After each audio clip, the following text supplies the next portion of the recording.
This is what America wants to see.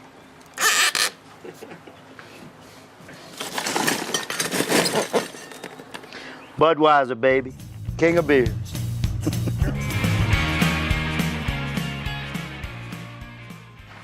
Pet him, brother.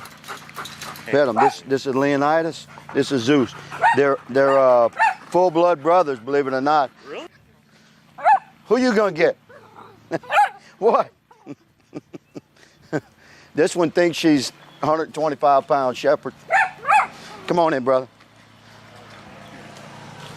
I just didn't want them jumping on you. No. Welcome. And, Thanks again. oh, yeah. Welcome to my humble abode, brother. Becca will be right back. She ran to the store for a minute. So this old garage, this actual old car garage, man, old school, original wood. That's where my Harley sleeps, you know. It's a good space for it. That's where my Harley stays, bro. Just to, you understand? I promise you, there's what, 535 congressmen in D.C., 100 senators, and 435 representatives. We each have our financial statements. If I'm not number 535 on the income list, man, somebody has skewed the results. Who is this? This is Cecilia. She's 1-year-old puppy. She's a very sweet girl. Just right. She loves her daddy. How many pets do y'all have? We have 5. We have two Dachshunds. We have Cecilia here, and we have Madeline, who's a short-haired Dachshund. When they pet me, I love animals, bro. Have you always had a pet? Always, man. I love animals, man. That's another area we could agree. You see, with my liberal friends, I'm a loud proponent for animals' rights and protections and things. Animal cruelty, man, is something that I never tolerated as a cop, man. If I got called on something like that, at whatever the maximum level of citation or arrest was, that's what I pursued. And so I just love animals a lot. And we have a cat. We have a kitty, who's just an amazing cat. So we have 5. What's the cat's name?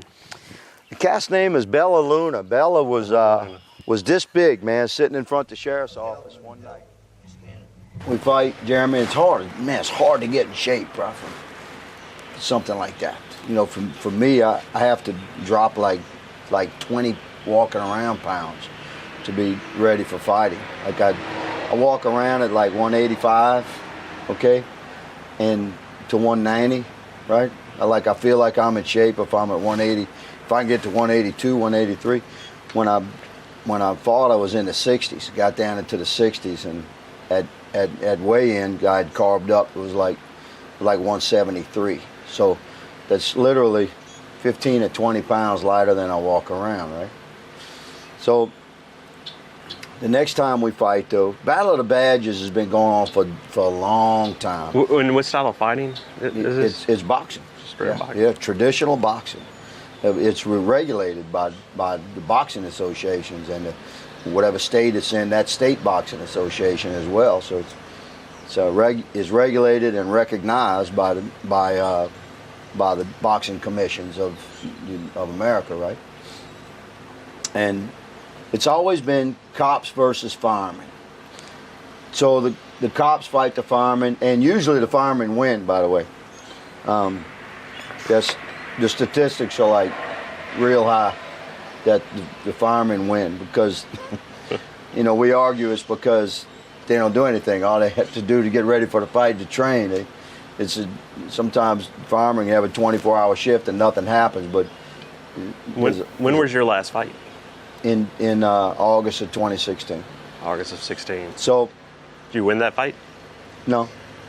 Well, some people thought I did, but I know I didn't. I fought a guy that I love,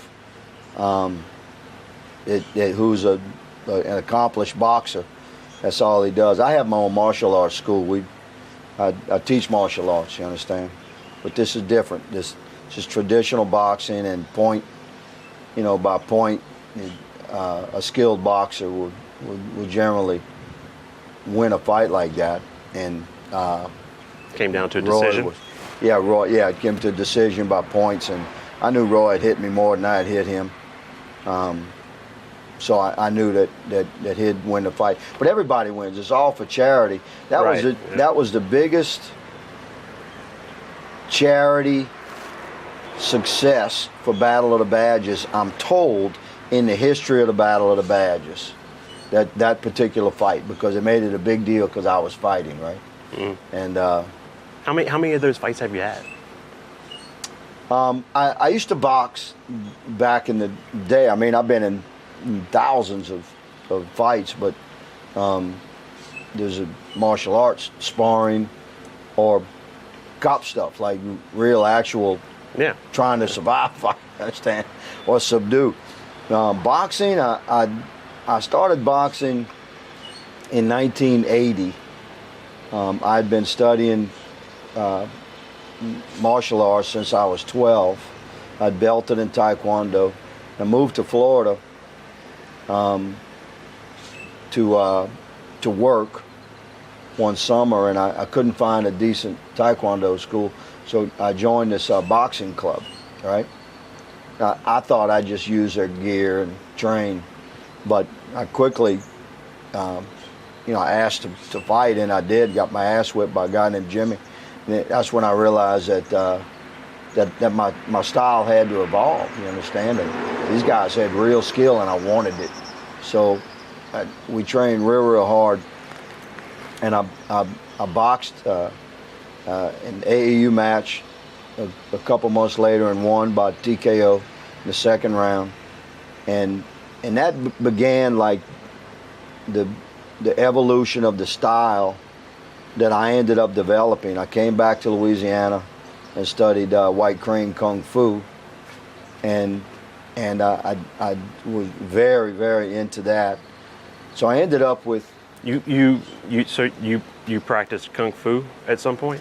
Yeah, I'm telling you, I trained. When I came back from Florida, I moved back to Louisiana from Florida, and I had decided, I saw my martial skills had evolved. I had learned that one style was not the answer, that there should be a sort of a merging of styles to make a complete fighter. And I was very into Chinese medicine and healing and acupuncture and acupressure and herbs, and I was completely anti-Western medicine at the time. And so I studied Kung Fu, White Crane Kung Fu.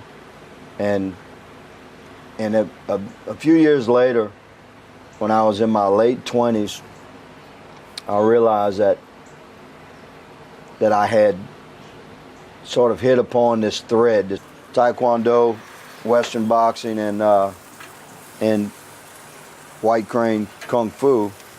I realized that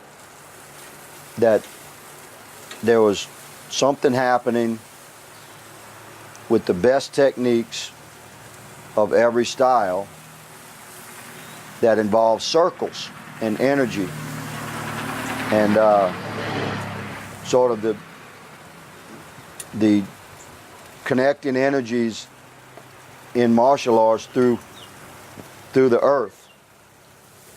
There's some out there stuff, right? I combined Taekwondo, Western boxing, and White Crane Kung Fu, looking for the circles and the energy within each style. And I gradually developed a very spiritual style that it's called Kwan Kido, the way of the spirit fist. Okay. Kwan Kido. Kwan Kido, yes. And it's all about circles. It's a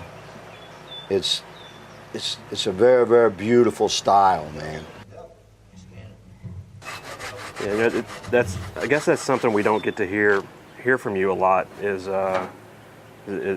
talking about family, but also know that's one of your toughest challenges in your life. Is I don't think a lot of people realize it or know it, but within a 3-year period, you lost your father and your wife and your daughter. I don't think anyone could imagine what that was like. You're a good reporter. To even know that. What helped you get past that, or through that rather? Is better put. Man, I would say God drugged me through that, because I I think that, to me, that's still edible right there. Oh yeah. Yeah. I was certainly just not the man that I am now, bro. And God had given me these great burdens. That's gonna be good, bro. Really good. God had given me these great burdens, and somehow or another, He drugged me through it. My father, some miracles happened the day that my father died. In 1989, I had just graduated from Military Police Academy in Anniston, Alabama at Fort McClellan. Now, I was the first member of my family. I'm the seventh of eight. The first member of my family to serve in the military since my father in World War II. My father, who was a man amongst men, but also, you know, my dad he had his own demons, don't we all? You understand?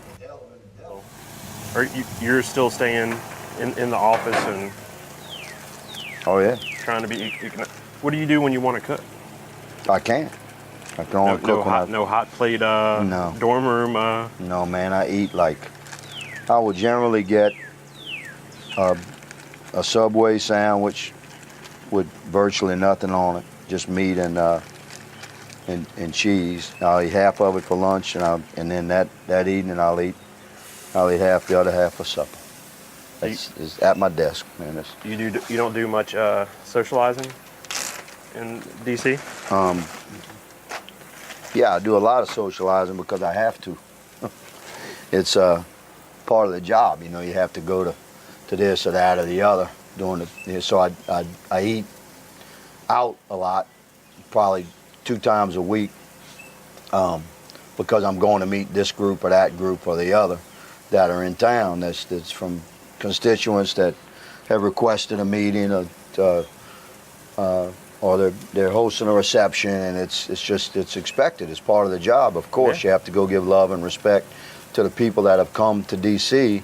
and they've put something together, and they want their Louisiana delegation to attend, and you have to do that. So, 2 very natural fits were Veteran Affairs Committee and Homeland Security. But you've also been placed on Science and Technology. How did that come about? Was that something that you were interested in, or did it? That happened much to the chagrin of my staff, because we had gone for Homeland Security and Veterans Affairs, both of which are good fits.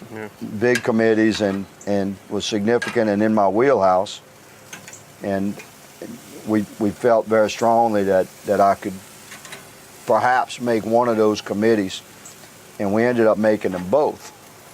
And there's this period of time in the House of Representatives where you think you know what committees you're on, but you're not quite sure. It hasn't, like, the official list hasn't come out yet, but you've been told at the staff level, and you've had a chairman come pat you on the back, say, "Look forward to working with you on my committee." You're expecting that. Yeah, you're expecting that. So, and this is about a 1-month process.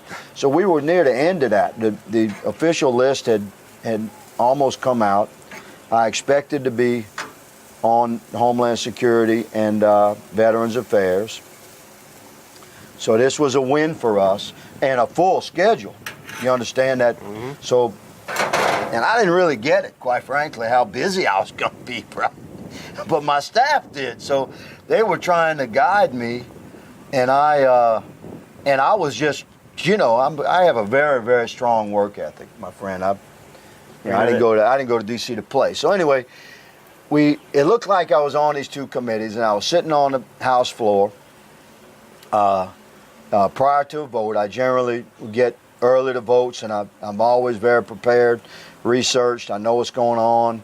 We've studied it as it built up to the vote, maybe for months, and I'm always reviewing carefully in case there's any late floor amendments have been added that I need to consider for the bill. So I'm generally early to vote. So a gentleman comes and sits next to me, and his name, man, taste that, bro, was Lamar Smith, the chairman. Yeah, that's good. Mm-hmm. Brown sugar. That's damn good, huh? Mm-hmm. called Trump bacon, man. You been to Trump Towers? Got the bacon hanging by the... I went to BLT last time I was in Washington. I think that's the restaurant in the hotel. They sell a lot of bacon. It's a big profit for them. This is Trump, the bacon from Trump? No. Oh. I just know how to do it. Well, hey. So Lamar Smith came and sat next to me. He asked about science committee. And I recognize the gentleman because I've seen him on Fox News and stuff like that. I knew him as a colleague to be a significant gentleman. I had only been at work for a couple of months. It takes a while to really get to know people. And Lamar Smith comes and says, Clay, he introduced himself. So I'm Lamar Smith, chairman of the Science Space Technology Committee. He says, I understand you're likely to be on the Veterans Affairs and the Homeland Security Committee. I said, yes, sir. I think so. That's what I'm told, kind of learning the process how that happened. And he said, well, if you don't make one of those committees, or even if you do, would you consider serving on my committee, Science, Space, Technology? So I looked at him. Jeremy, cops are rascals, bro. We're always playing pranks on each other, especially SWAT cops. There's a certain bond, man. Just nothing for us to put together elaborate pranks for our Thin Blue Line brothers, especially SWAT brothers. So I thought for a minute this was a prank. And I looked around at the gallery, expecting to see one of my SWAT guys up there, looking down at me. Because, man, there's no way the chairman of Science, Space, Technology was coming to ask me to be on his committee. So I told him, but I didn't see anybody. So I sensed maybe this is real. So Lamar Smith is sitting there. I said, Mr. Chairman, I'm honored that you would consider me worthy of serving on your committee. I said, but sir, you obviously hadn't seen my science grades. And he laughed.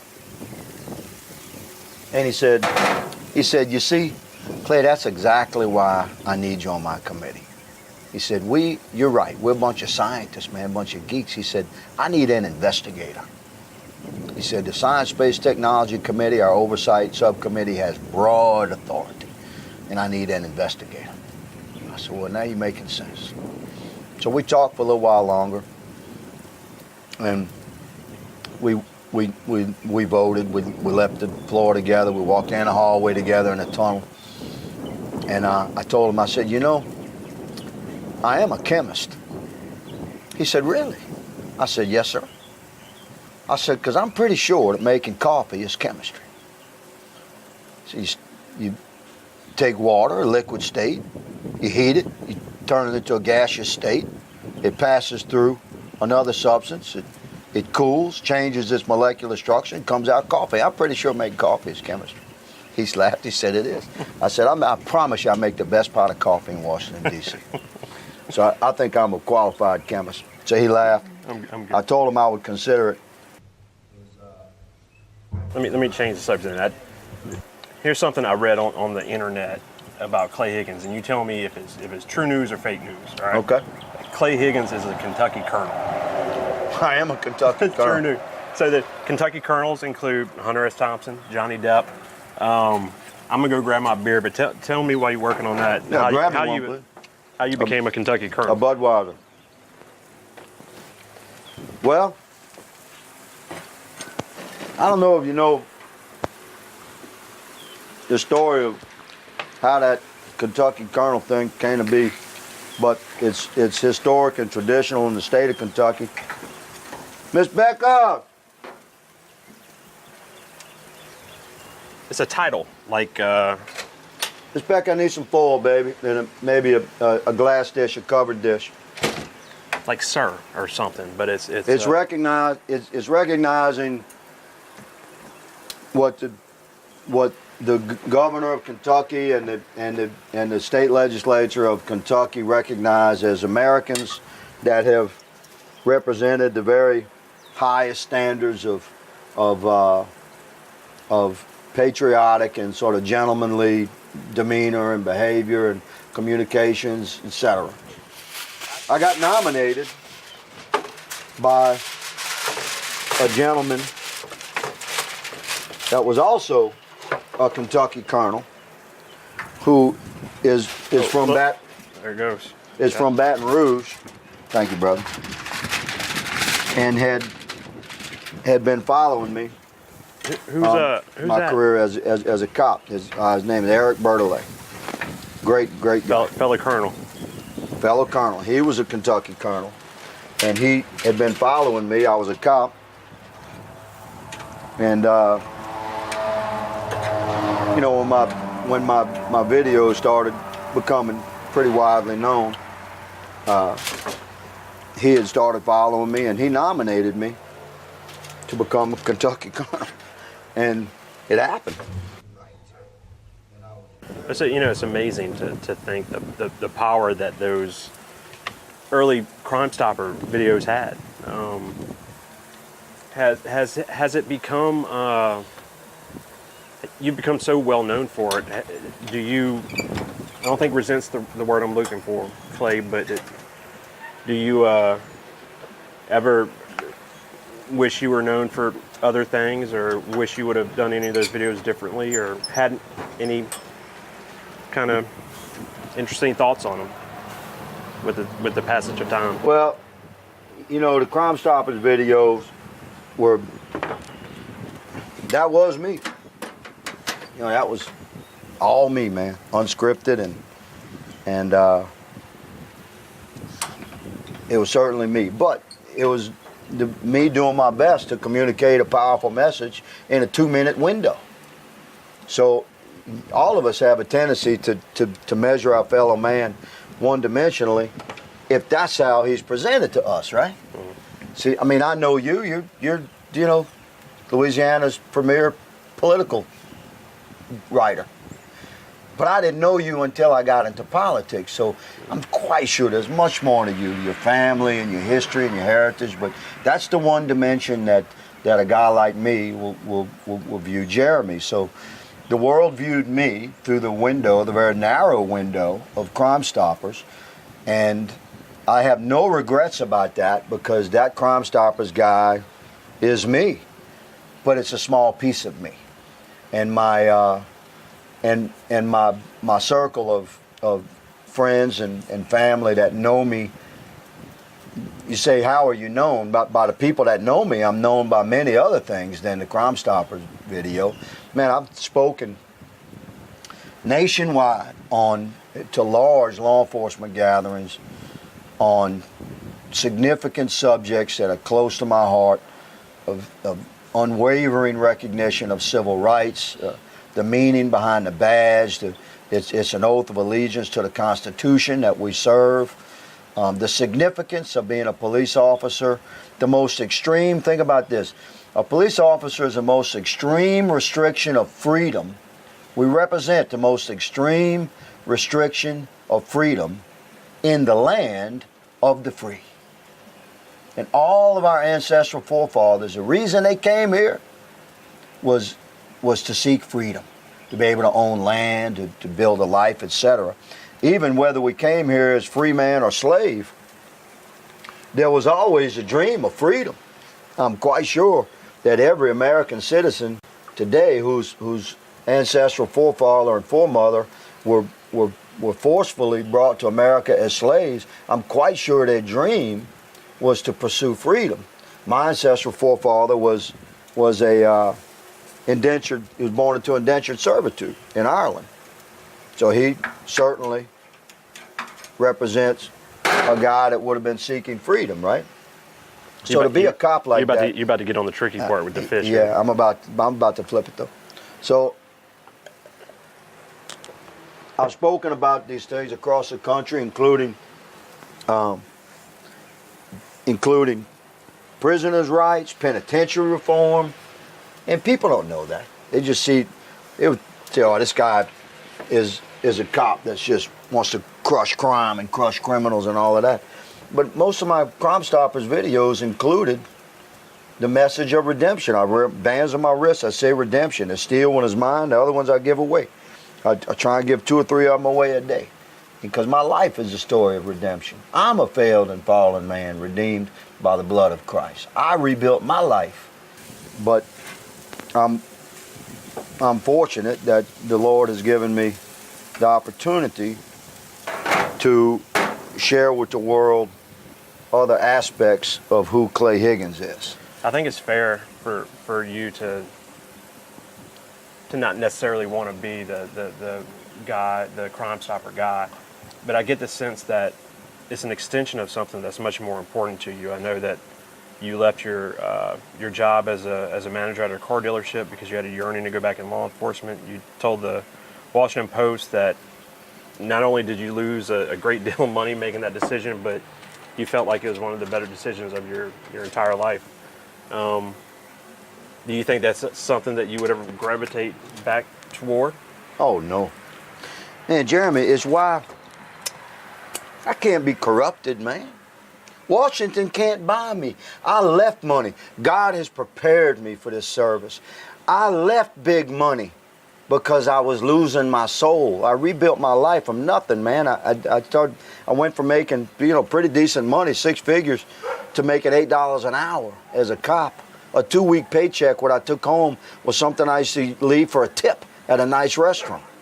You understand? I rebuilt my life, and it reflective of the glory of God and the path that He had illuminated for me of public service and dedicated, patriotic, constitutionalist service. And I didn't ask to be a congressman, man. I didn't know this was happening. This just, bam, it just happened in my life.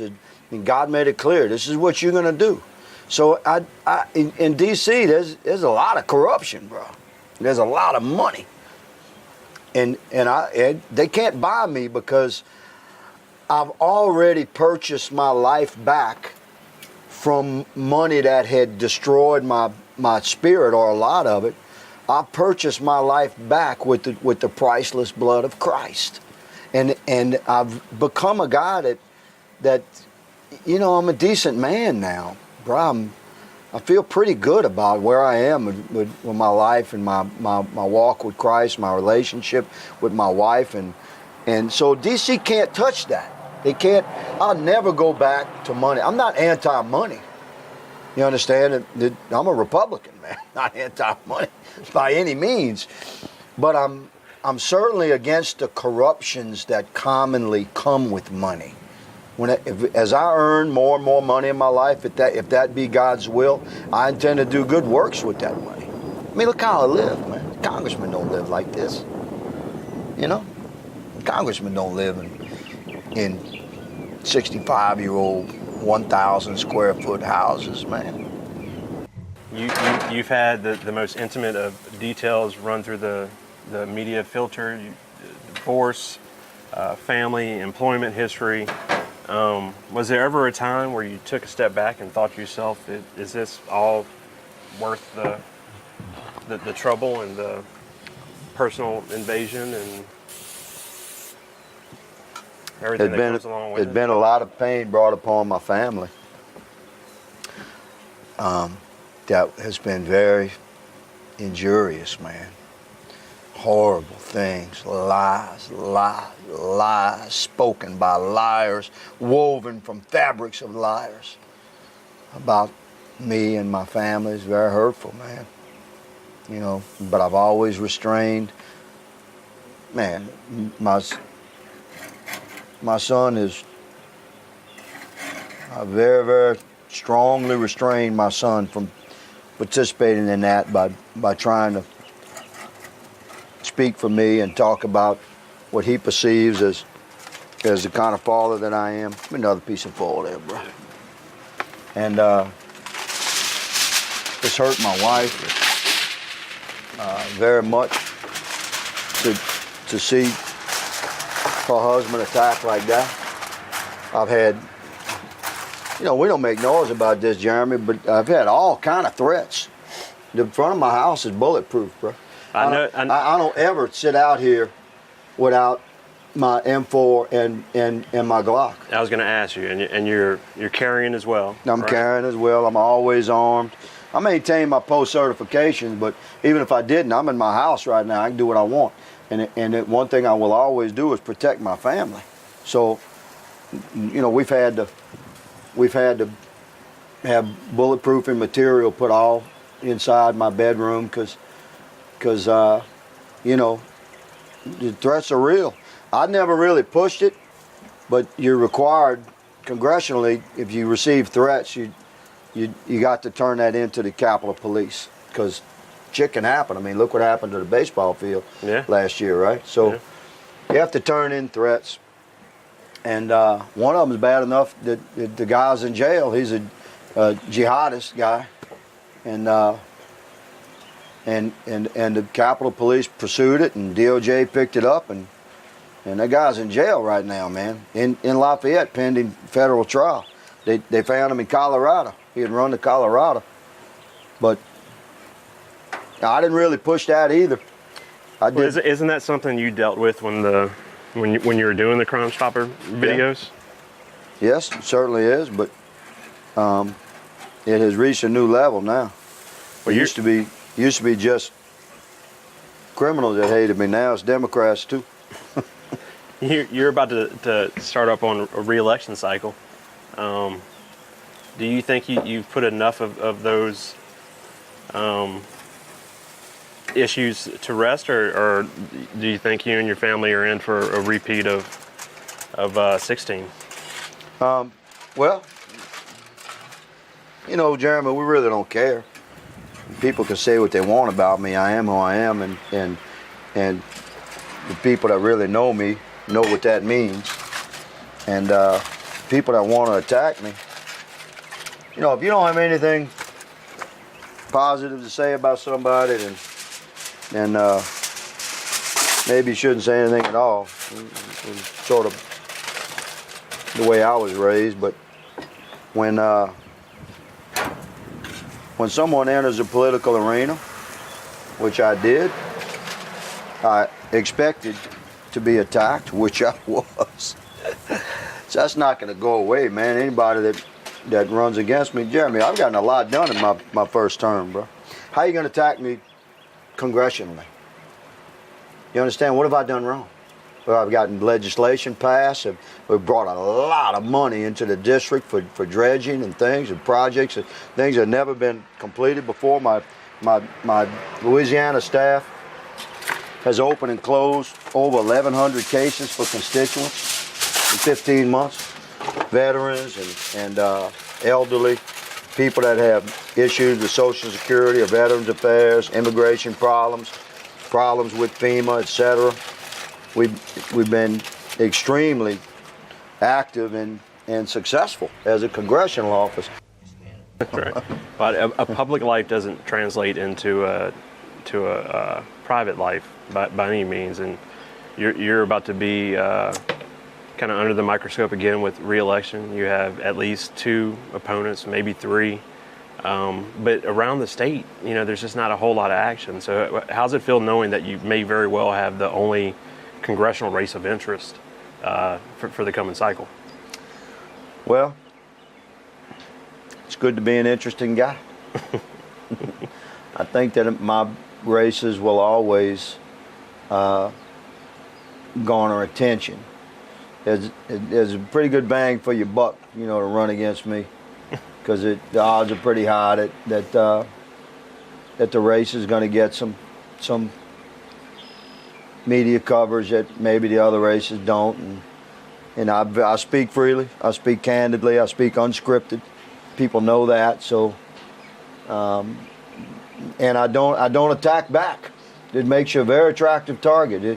These guys, whoever they are, they're gonna say horrible things about me because, you know, personally, I think that now that I have a congressional record, I think that's what we should focus on, and I wish that the will of the people, which I believe that reflects the will of the people, I wish it would permeate elections across the country, where we talked about issues and policies as opposed to, you know, personalities and histories. Let's focus on the issues and challenges that face our nation, and how can you fix that, as opposed to attacking someone personally. But it makes for a very attractive target for these guys, knowing that they can say whatever they want about me, and I'm not basically not going to respond, and I'm never going to say anything ugly about them. Well, if you want to respond this cycle, you'll be able to, because the biggest difference between right now and the beginning of the first quarter is you got $211,000 in a campaign kitty. Your fundraising turned on very quickly, very aggressively. I guess the biggest difference there is Sally Nungesser. Yeah, no doubt. Sally brought a level of professionalism and experience. Man, praise God for the assistance and fundraising that I had last year, and God bless that young lady. She's a wonderful person. I feel very close to her from a professional point of view, and she became a friend. But Sally just has a level of congressional experience and a team, like a network of skills that she brought to the table that I just didn't have before Sally Nungesser. And other campaigns have a finance committee, but you have a posse. I have a posse. We talked about that, Jeremy. Some of my political advisors, all with the best of intentions. I live in the country. Big John Deere road past with farm implements on. Many of my political advisors, all with the best of intentions and love and respect, have told me to change who I am, to become more of a regular sort of establishment conservative political guy, and I'm just not going to do that, man. So the posse, when I had to decide what we were going to name my major contributors, again reflective of Sally Nungesser's expertise and experience and skills and her team, they had names out there, and they floated some names in front of me, and I said, no, I'm a cop, and when a deputy or sheriff or marshal needs to accomplish a mission against some significant forces, he calls together. If he's talking to civilians, which the donors are, is what I'm talking about, so he gets a posse together. He said, let's call it Captain Higgins posse, and we did. Clay, I think it was Earl Long said that everyone who supported him in the primary were going to get the jobs, and everybody that supported him in the runoff were going to get good government. And so my question to you is, you got a few people in the posse who just 2 years ago spent money against you, and now they're with you.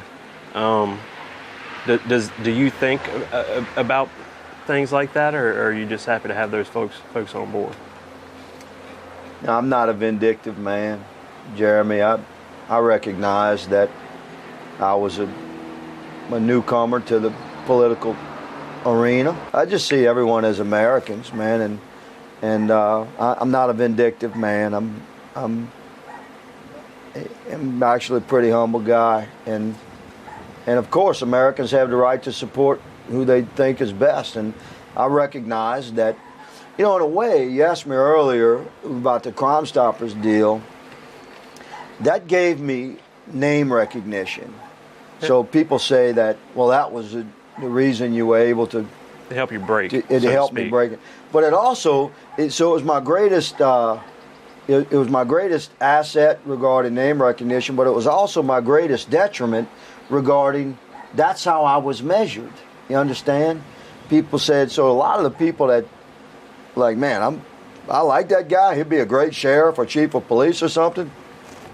But I don't know if he's quote-unquote congressional material. These people didn't know that I have a large vocabulary and I speak 2 languages and I can virtually quote the Constitution. I've been fascinated by history all my life. I'm a prodigious reader, and I've read thousands of books. And what's your second language? Spanish. Spanish. Mm-hmm. Yeah, my first wife was from Venezuela, and when I met her, Eloisa This didn't is your speak. wife that passed away in the. Yeah, it's my wife, Eloisa. Eloisa Begonia Santana Ravate de Higgins. She was a wonderful woman, a beautiful woman, incredible spirit. The mother of my first child, who also died, Daniela. And that's how I learned to speak Spanish, because love is a hell of a motivator. It is. We were talking about fundraising a little bit, and even before the posse, even before Sally Nunn-Gesser, y'all were doing some original things with fundraising. Y'all had a Kimber pistol giveaway last cycle, and now you have I guess like a bike ride on May 12th with Alan West and Dog the Bounty Hunter. You down with the dog? Like, did y'all know each other prior to this? No, well, he had followed me in my police career. Jeremy, Dog is a guy like me. He's had a difficult and challenging past, and has become the man that he is. And he's a great guy. He's a man that is redeemed, and he's a passionate. He's a passionate believer in the principles that founded our nation. And he's just a kind man. And I started helping him with some legislation that I wanted to support, and it supported his industry, the bonding agent industry. And I got very involved in that legislation, which ironically comes to the floor next week. Like the day, on Wednesday, the same week, the day Dog and Beth leave for Hawaii to come to the redemption ride. You don't think God's operating in our life, man? That day is when the bill that brought Dog and I together comes to the floor in Washington, D.C. Hey, amazing. My Ward Cormier, my legislative director, sent me a message over to yesterday, day before yesterday, and said, "Clay, you're not going to believe this." He told me, I said, "Oh my God, man, you got to be kidding me." We've been pushing this bill to get to the floor for a year, and it had kind of fallen off the radar. Anyway, yeah, Dog's a great guy, and he's coming for the ride. I've been a biker for a long time, man. That's my 12th motorcycle right there, that Harley Davidson. And I've been on many, many, many bike rides. Lots of folks don't know, but when you see motorcyclists riding around right now on a pretty weekend. You got a Harley. What kind of car you got, Clay? Yeah, I got a Challenger Shaker. I'm a muscle car guy. That's a 500 horsepower car. I did some research on the way here about Port Barry, and I learned that it was at one time a Native American trading post. And I learned that 51% of the revenue from this town comes from speeding tickets. Yeah. Are you helping to fund the city? I did when I worked for Port Barry. You know, a lot of municipalities, it's just a requirement that when they have a major highway that runs through the municipality, that gives a revenue source. And it's a matter of public safety. Every year, a pedestrian is hit by a car on Highway 190 that runs through the middle of town. The speed limit is 45 miles an hour for like 1 mile, a mile and a quarter, and that's all we ask for people to slow down. And Port Barry is a poor community, man. A lot of people are on foot, and they cross the road, and every year somebody's hit on a bicycle or on foot. So it is a matter of public safety. But yes, sir, I did. When I worked for Port Barry, I wrote tickets. Whenever you see a cop writing tickets on the highway, that cop is that's not his regular work day. He's off. He's getting paid overtime, either by the district attorney's office or by his police department to write tickets. So when you see cops on the highway running radar, unless it's a state trooper, if it's a sheriff's deputy or a city cop, I promise you, man, that cop has already worked a full week, and he's out there working overtime trying to support his family. But before we wrap this up, I wanted to talk about what actually ended up being one of our themes of our discussions today, which is that there's more than meets the eye. and that there's always a man behind the image or the character. And to those folks who have criticized you as being one-dimensional or an alpha male or a sideshow in Congress, building off of that theme that we've discussed, what do you say to those folks who haven't reached out to meet you personally or basing these observations based on popular media coverage or what have you? Well, Jeremy, I think there's a certain percentage of the citizens of the 3rd District that will never agree with me ideologically, and they have that right. And I support that right. They have, every American has been granted rights by God, by the way, not by government.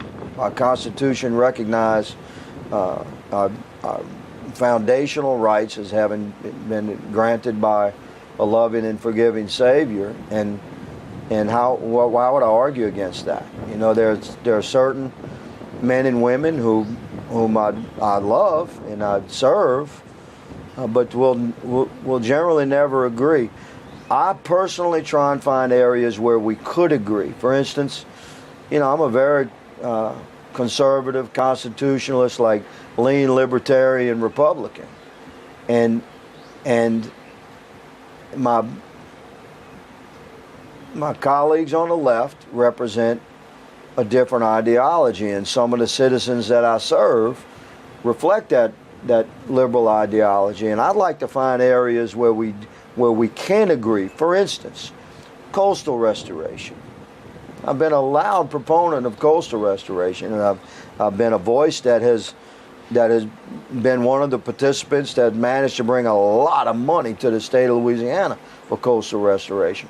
Why can't the liberal citizens that I serve, and why can't we focus on areas that we do agree, like protecting our communities from flood by flood mitigation projects? Why do I have to agree with their whole concept of climate change or global warming in order for us to agree on, yep, we need this project done, and we need this channel dredged, and we need this coastal restoration funded?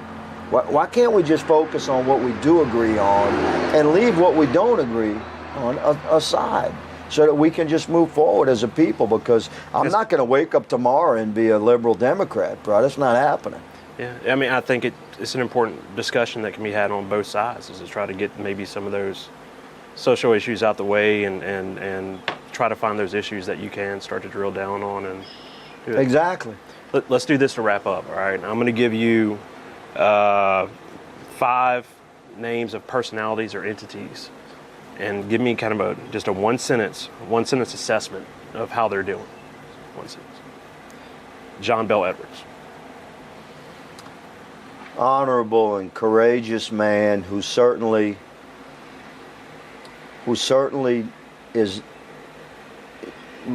believes the postures that he presents, and I respect him for that. A dedicated Army veteran. I have no doubt he loves his country and his state. I respect him. I admire him for the reasons that I've just stated. Is that Dune Buggy? I admire him for the reasons that I've just stated. And so although we're ideologically opposed and we disagree on almost every policy issue, Governor Edwards and I have an excellent, respectful relationship. The Louisiana legislature.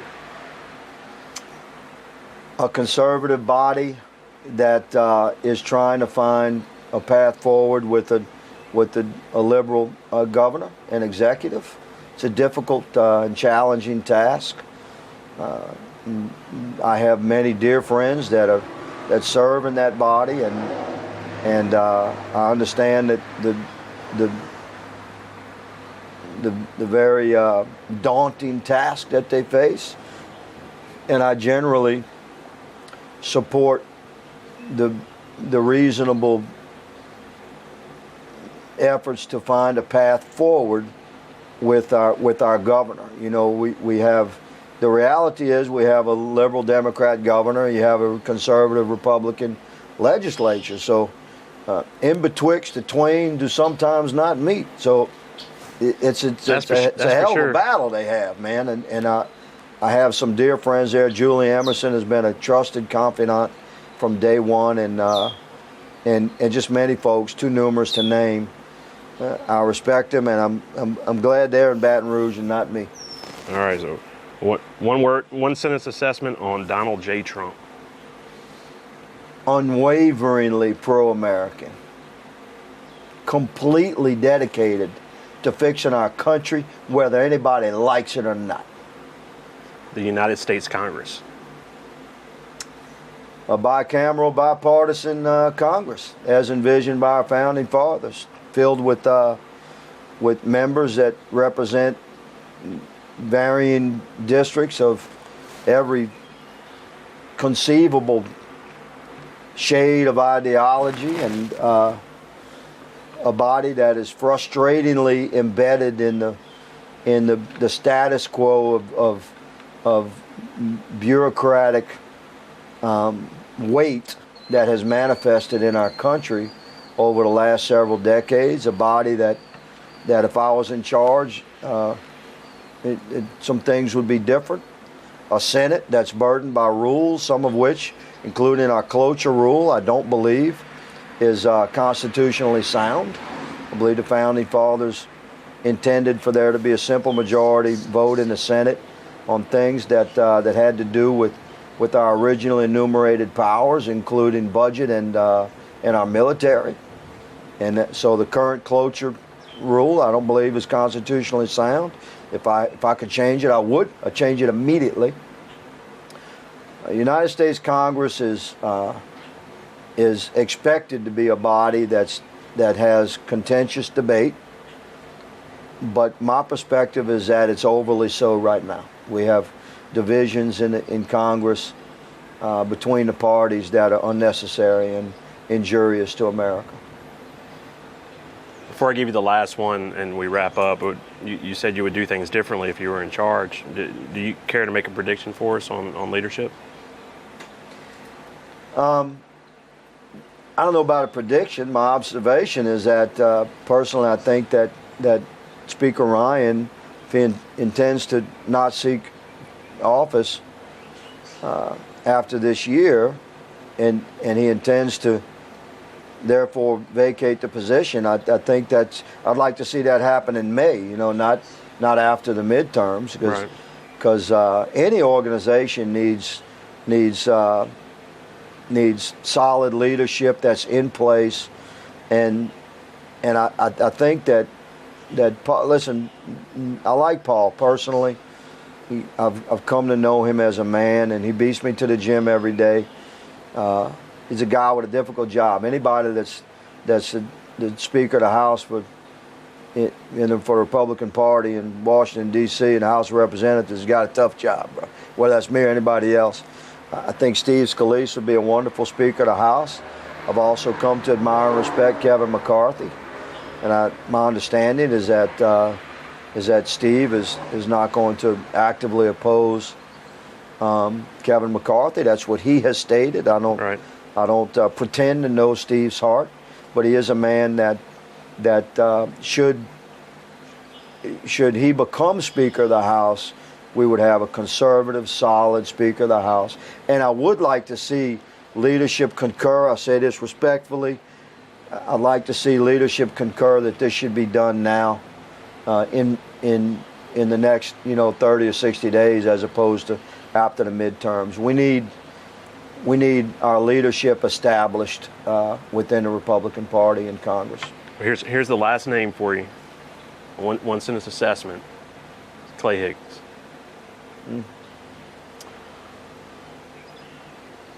A man that's perhaps more than people know, and less than I hope to become.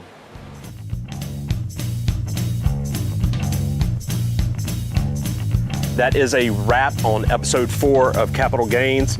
Congressman Clay Higgins. Great show, a lot of great insight, but I got to tell you, All of the other shows we've done for Capital Gains came about because I contacted an elected official or an elected official's office. This was the first episode that was actually prompted by an elected official himself. His staff contacted me and said, hey, why don't you just come to Port Barre, grill some meat, drink some beer with the congressman, film it, see what happens. And that's what we did. I think we ended up with a great end product. But as usual, Clay Higgins got his Capital Gains Yeti. Last month it was Speaker Teller Bowrod. Let's take a look and see what's in the speaker's cooler. Very, very nice. Speaker Bowrod's Capital Gains Yeti. Next month we will check back in with Clay Higgins, see what he has inside his Capital Gains Yeti cooler. Until then, keep your ethics and compliance, your war chest full, and your politics wild and ambitious.